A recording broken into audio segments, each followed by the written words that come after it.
28 വയസ്സുള്ള അധ്യാപികയുടെ മൃതദേഹം കുഴിച്ചിട്ട നിലയിൽ കണ്ടെത്തി.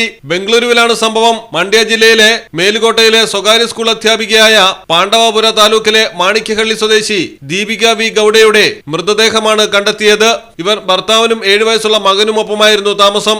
പതിവ് പോലെ സ്കൂട്ടറിൽ സ്കൂളിലേക്ക് പോയ ദീപികയെ കാണാത്തതിനെ തുടർന്ന് ഭർത്താവ് ലോകേഷ് ഫോണിൽ വിളിച്ചന്വേഷിച്ചു. ഈ സമയം ഫോൺ സ്വിച്ച് ഓഫ് ആയിരുന്നു. തുടർന്ന് സ്കൂളിലെത്തി അന്വേഷിച്ചപ്പോൾ ഉച്ചയ്ക്ക് സ്കൂട്ടറിൽ മടങ്ങിയതായി അറിഞ്ഞു. തുടർന്നുള്ള അന്വേഷണത്തിലും കണ്ടെത്താത്തതിനെ തുടർന്ന് പോലീസിൽ പരാതി നൽകുകയായിരുന്നു. ഇതിനിടെ ദീപികയുടെ സ്കൂട്ടർ മേലുകോട്ടെ കുന്നിനടുത്തുള്ള യോഗ നരസിംഹ ക്ഷേത്രത്തിന് സമീപത്ത് കണ്ടെത്തി. സ്കൂട്ടർ കണ്ടെത്തിയ സ്ഥലത്ത് തിരച്ചിൽ നടത്തിയെങ്കിലും പോലീസിന് ഒന്നും കണ്ടെത്താനായില്ല. പിന്നീട് വീണ്ടും പ്രദേശത്ത് തിരച്ചിൽ നടത്തുന്നതിനിടെയാണ് സംശയം തോന്നിയ സ്ഥലത്ത് മണ്ണ് നീക്കിയപ്പോൾ മൃതദേഹം കണ്ടെത്തിയത്. പ്രദേശവാസിയായ നിതീഷ് എന്നയാളാണ് ദീപികയെ അവസാനം ഫോണിലേക്ക് വിളിച്ചിരിക്കുന്നത്. സംഭവത്തിന് ശേഷം ഇയാൾ ഒളിവിലാണ്. പോലീസ് 2 പ്രത്യേക സംഘങ്ങളായി പ്രതിക്കായുള്ള അന്വേഷണം തുടരുന്നു. News desk Malayalam television.